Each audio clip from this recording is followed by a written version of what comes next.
Bonjour, aujourd'hui je voudrais qu'on parle de tes haters, des gens qui veulent te mettre des bâtons dans les roues, des gens qui veulent te faire échouer dans ta création de contenu. Et j'ai publié un post là sur Facebook pour en parler, j'ai voulu aller plus loin dans ce podcast aujourd'hui parce que je sais que c'est un vrai problème qui touche beaucoup de gens et qui empêche les créateurs soit de commencer, soit pire parfois de faire le contenu qu'ils ont envie de faire. J'ai souvent ce retour quand je discute avec des clients, avec des élèves, avec des gens qui ont juste envie de lancer leur truc, tu vois. Ils ont envie peut-être de vivre de leur contenu sur Internet ou de tenter leur chance, tu vois, de faire un truc dans une thématique qui les intéresse. Simplement, ils savent que leur thématique, elle est pas facile parce que c'est une thématique où quand tu donnes un peu trop ton avis, il y a des gens qui te le font remarquer et qui te tapent sur les doigts, qui te disent non, t'as pas le droit de donner ton avis, ou alors ton avis est le mauvais, t'as pas le droit de dire ça, tu devrais pas faire ça. Mais faut pas oublier que toi tu fais ce que tu veux, je veux dire t'es sur internet, t'obliges personne à regarder, tu vois, c'est pas comme si t'étais sur TF1 ou sur la télévision nationale, voilà, tu fais juste ton truc dans ton coin sur internet, et puis si les gens aiment bien, tant mieux ils te suivent, et si les gens aiment pas, ils te suivent pas, tu vois, c'est ça qui est bien avec internet, c'est que normalement on est censé avoir une vraie liberté. Ça c'est en théorie. Sauf que dans la pratique, on sait bien que on n'est pas des machines, on n'est pas des robots, on est des êtres humains et on a des émotions, et subir les critiques toute la journée, c'est quelque chose qu'on n'est pas censé supporter, parce que c'est pas normal en fait pour nous. Tu regardes dans un groupe de potes, tu vois, ou dans la vraie vie, enfin avec les vrais gens que tu vois, ou dans ton travail. Si tu passais la journée dans ton travail à te prendre des critiques négatives et des insultes, tu tomberais probablement en dépression dans les 3 semaines, et c'est normal parce que on n'est pas habitué à faire ça. Ça s'appellerait du harcèlement. Tu pourrais même porter plainte contre ça. Et de toute façon, les gens ne le font pas vraiment, à part dans les cours de récré. Quand tu grandis, généralement, les gens, ils se calment un peu avec la critique ou avec les insultes parce qu'ils n'ont pas envie de s'en prendre en retour, et parce que voilà, c'est un comportement social qui est normal, tu vois. Quand tu vois quelqu'un dans la rue, tu l'insultes pas, généralement.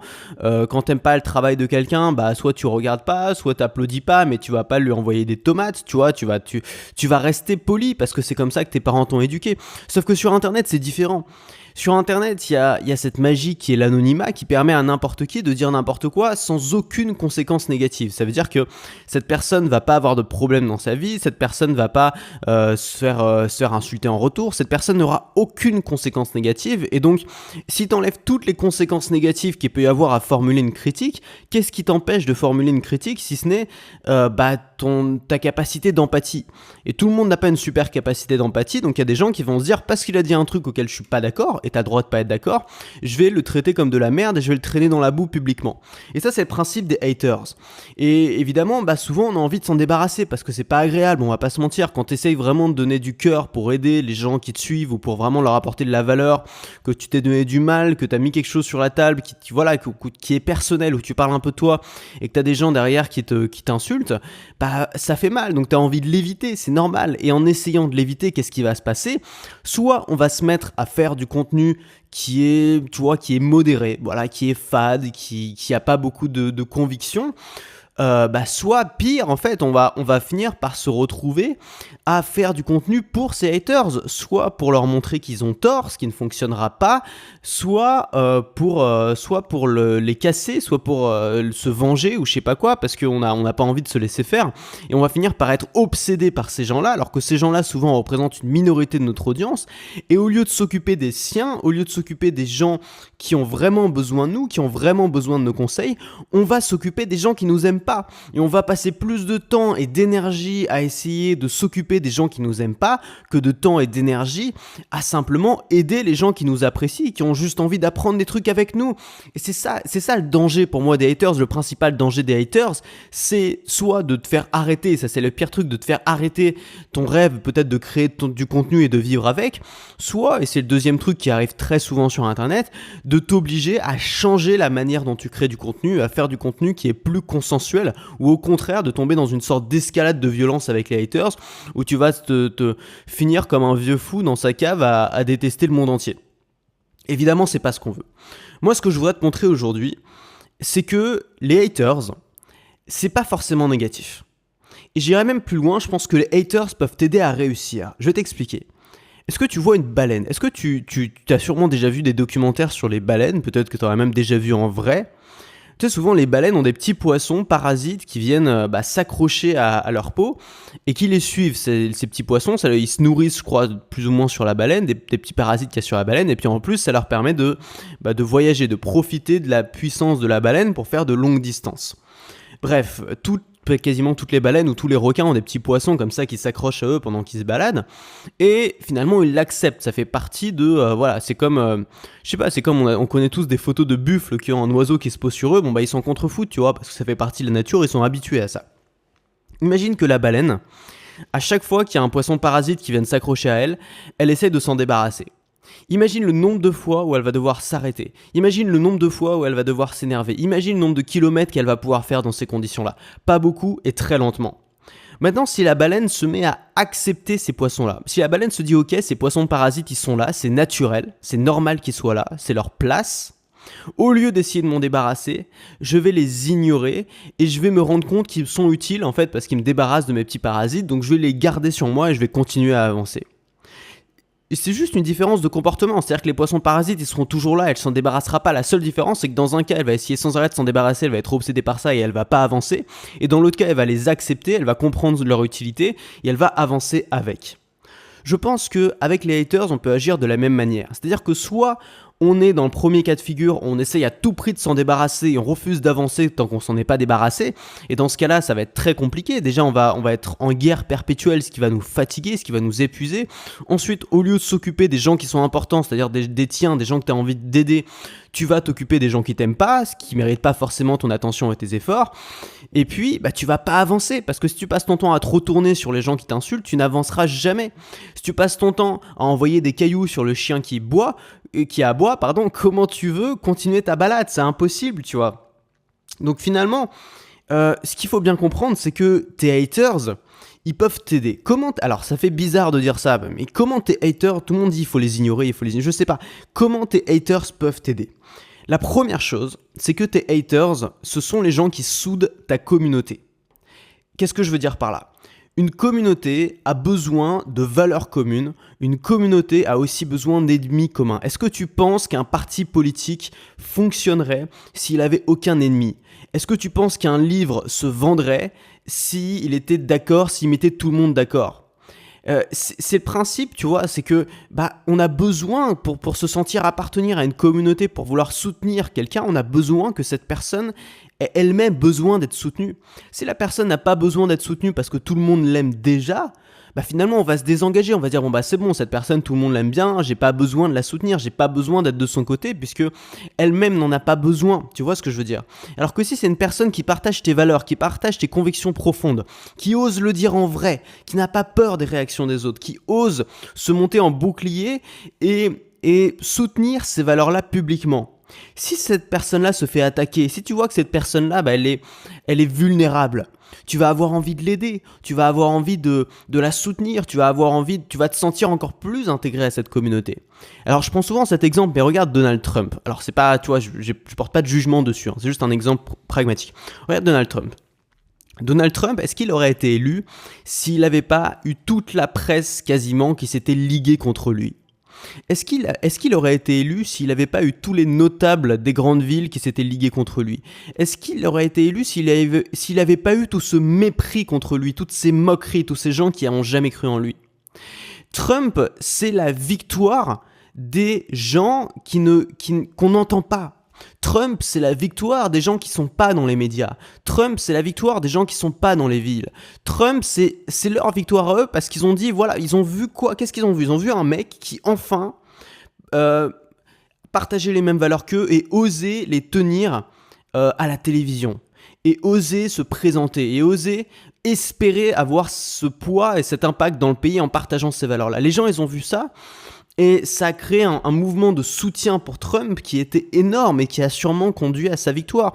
Et Trump, je pense, c'est ma conviction profonde, n'aurait sûrement pas été élu s'il n'avait pas eu toute cette violence médiatique contre lui et toute cette violence des notables et des gens des villes contre lui. J'en suis convaincu. Et toute cette violence, les médias se rendent pas compte, mais c'est eux qui ont élu Trump. En étant contre Trump, c'est eux qui l'ont élu. Et il se passe la même chose dans plein d'autres pays. Et je pense que Je pense que c'est un bon exemple parce que, alors il s'agit pas d'être comme Trump, tu vois, il s'agit pas d'avoir le même message, le même discours, mais simplement si t'as des gens qui sont contre toi, si t'as des gens qui essaient de te mettre des bâtons dans les roues, si t'as des gens qui essaient de te museler quand tu partages tes valeurs et que tu partages des conseils précieux pour ton audience, ça va souder ton audience, ça va souder les tiens, ça va créer ta communauté, c'est ça qui est important. Donc ça c'est la première chose. Tes haters permettent de souder ta communauté. Première grande utilité de tes haters. Donc heureusement qu'ils sont là. S'il y avait que des messages positifs, s'il y avait que des commentaires positifs sous tes vidéos, est-ce qu'elles convaincraient aussi bien? Je suis pas sûr. Deuxièmement, tes haters te stimulent. Pourquoi? Parce que la colère, c'est un sentiment qui est très fort, c'est un sentiment qui peut se déclencher en littéralement 5 secondes. Je sais pas si t'as remarqué, mais on peut littéralement se mettre en colère en 2 secondes. Il suffit qu'un mec qui te bouscule, qui dise pas pardon. C'est bon, t'es en colère, c'est magique, c'est extraordinaire. Personne peut te mettre en joie, dans une joie profonde en 2 secondes. Personne, enfin c'est très difficile. Ou alors te mettre, tu vois, les émotions parfois sont plus difficiles à activer. Il faut un petit peu plus de temps. Mais la colère, c'est l'émotion la plus rapide à activer. Et la colère, ça te donne une énergie considérable. Quand on est en colère, on peut faire, tu vois, on a de la puissance. Alors évidemment, on peut très mal l'utiliser, mais c'est aussi une énergie qui est très proche de l'excitation, une énergie qui est très proche de la passion, une énergie qui éveille tes sens. Et cette énergie-là, tu peux la réutiliser pour ton contenu. Tu peux la transformer un peu comme une boule de feu, tu vois. Imagine, t'es dans Yu-Gi-Oh, tu vois, le gars, j'y connais rien. Il y a je sais pas s'ils envoient des boules de feu dans Yu-Gi-Oh. Il y a le mec qui t'envoie, qui utilise toute son énergie pour créer une énorme boule de feu qui te l'envoie à la gueule. Et toi, ce que tu peux faire avec cette énergie-là, c'est soit tu te la prends dans la gueule et tu tombes par terre et t'es anéanti, soit tu mets tes mains devant toi, tu récupères la boule d'énergie, et vlan, tu la renvoies, tu vois, avec toute la puissance, toute la force que tu peux faire. Et ça fait le meilleur contenu que tu as jamais fait. Parmi mes meilleurs contenus que je juge bons, tu vois, évidemment c'est personnel, c'est les contenus où je suis en colère, c'est les contenus où je suis énervé, c'est les contenus où j'ai des ennemis, c'est les contenus où je suis en rogne, tu vois. C'est ces contenus-là les meilleurs parce que c'est ces contenus-là où je parle avec le cœur, où je parle avec passion. Et quand tu parles avec le cœur, c'est là que tu peux toucher le cœur justement de ton audience. Donc ça c'est la deuxième chose. C'est que les haters te mettent en colère et cette colère, soit tu te laisses anéantir par elle, soit tu la réutilises et tu la renvoies en pleine gueule et ça fait tes meilleurs contenus. Et puis la troisième chose, c'est que tes haters, ils te renforcent, ils font de toi quelqu'un de plus fort, tu vois. Nous, notre grand problème en tant qu'occidentaux, c'est qu'on est, tu vois, on est mou, tu vois, on a une vie trop facile. Et tu vois, moi je suis né dans une ville, j'ai une enfance confortable, tout va bien, tu vois. On a tous une vie facile, souvent, enfin pas tous, hein, mais il y en a beaucoup d'entre nous qui ont une vie facile. On n'a pas l'habitude de s'en prendre plein la gueule, tu vois. Moi, je sais pas, j'étais dans une école sympa, je me suis jamais fait taper dessus à la récré, j'ai jamais eu de problème. Et au final, ça fait des gens vachement sensibles. Et aujourd'hui, quand on se prend une seule critique, on est tout chamboulé, tout déstabilisé. L'avantage d'avoir des haters sur Internet qui nous insultent, c'est que ça nous renforce. Ça nous rend plus forts. Ce qui nous tue pas nous rend plus forts. Et c'est tellement vrai. C'est-à-dire que toutes ces choses-là, ces petits détails, la première fois, tu vas être mal, tu vas être pas bien. Peut-être pendant plusieurs jours, tu vas te sentir faible, tu vas te sentir vulnérable. Et puis la deuxième fois, ça va être pareil. La troisième fois, ça va être pareil. Peut-être la 10e fois, ça va être pareil. Mais la 100e fois, la 1000e fois, la 2000e fois, est-ce que tu penses que ça va être pareil? Est-ce que tu penses pas qu'au bout d'un moment, tu vas te blinder, tu vas te faire une armure et le jour où tu auras des vraies critiques, ou le jour où tu seras vraiment dans une situation d'attaque, peut-être que tu pourras mieux te défendre si tu as l'habitude de te faire attaquer.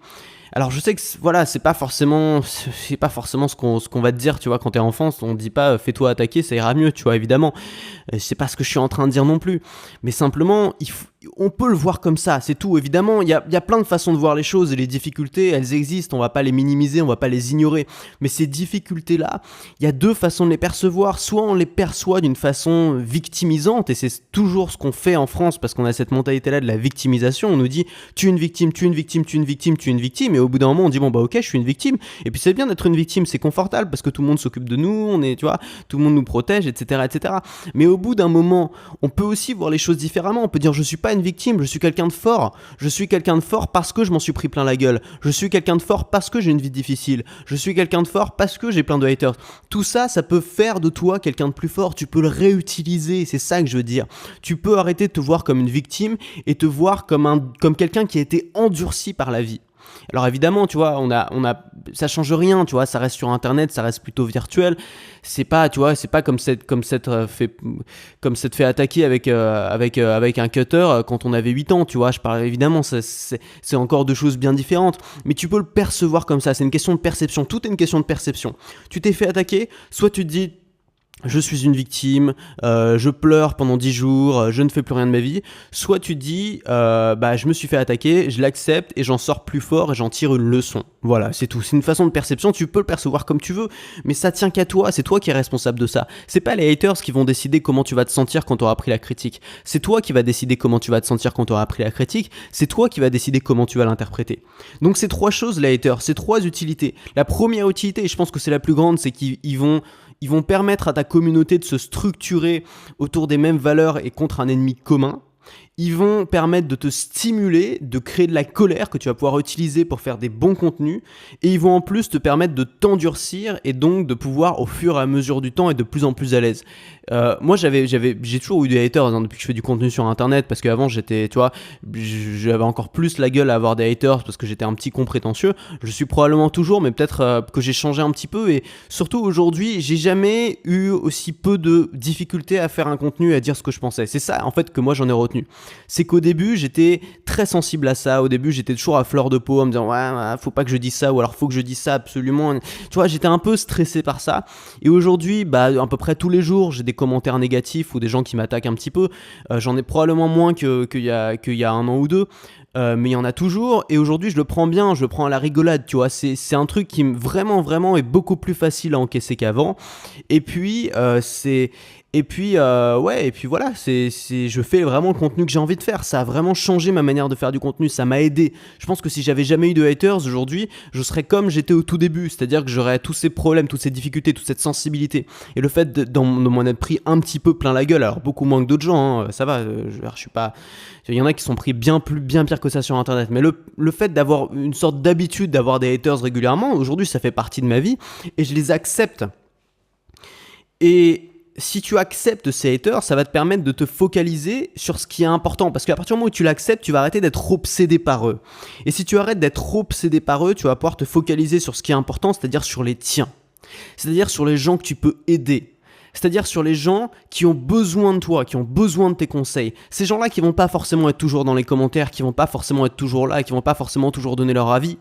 Peut-être parce qu'ils attendent, parce qu'ils ont besoin d'en savoir un peu plus, parce qu'ils sont un peu timides, tu vois. Et ces gens-là, tu peux les aider. C'est pour ces gens-là qu'on fait le boulot qu'on fait. C'est pour les gens qui ont besoin de nous. C'est pas pour les gens qui nous aiment pas, et ça, faut pas l'oublier.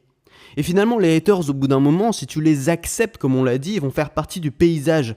C'est un peu comme ton vieil oncle raciste dans les dîners de famille, tu vois. Tu vas pas le tuer, cet oncle-là, je veux dire, il est déjà vieux, il est déjà à moitié alcoolique, c'est pas grave, tu vois. Finalement, on s'occupe pas de lui, mais il fait partie du paysage, et finalement, on l'aime bien, tu vois. C'est toujours le... Tu vois, il est marrant, tu vois. Bon, il est con, mais il est marrant. Voilà, mais c'est un peu pareil, tu vois. C'est con, mon exemple, mais c'est un peu pareil avec tes haters, tu vois. Ils sont là, ils font partie du paysage, tu vas pas les tuer, de toute façon, tu n'y arriveras pas, ils reviendront toujours, il y en aura toujours d'autres. Donc au lieu d'essayer de tuer tes haters, accepte-les, voilà, ils font partie du paysage, ils sont là, on peut même finir par les apprécier, ça peut te faire marrer, franchement, moi il y a des commentaires, ça me fait juste marrer, c'est rigolo, tu vois. Franchement, tu peux le voir comme ça, exactement comme ton vieil oncle raciste. On a tellement tout entendu de sa part qu'au bout d'un moment, ça nous fait marrer. On se choque plus à chaque fois qu'il ouvre la bouche, tu vois. Là, c'est pareil, ça peut te faire marrer, voilà. Alors, je sais que ça demande un certain recul, hein, c'est pas forcément facile au début quand on t'attaque personnellement. Mais au bout d'un moment, c'est ce qui peut finir par se passer. Si t'arrives vraiment à l'accepter, et ça c'est un travail, hein, évidemment, je te dis ça a l'air simple, hein, mais ça l'est pas en vrai, bien évidemment, il va falloir du temps, mais juste, c'est pour te donner une base de la mentalité que tu peux avoir avec les haters si tu veux mieux les gérer. Et puis au bout d'un moment, tu vas finir par les apprécier, au bout d'un moment, tu peux vraiment être toi-même aussi, c'est ça aussi la différence, c'est que tu t'es rendu compte que ça fait 3 ans que tu fais du contenu sur Internet, ils ont toujours été là, ils ont toujours fait chier leur monde, tu vois.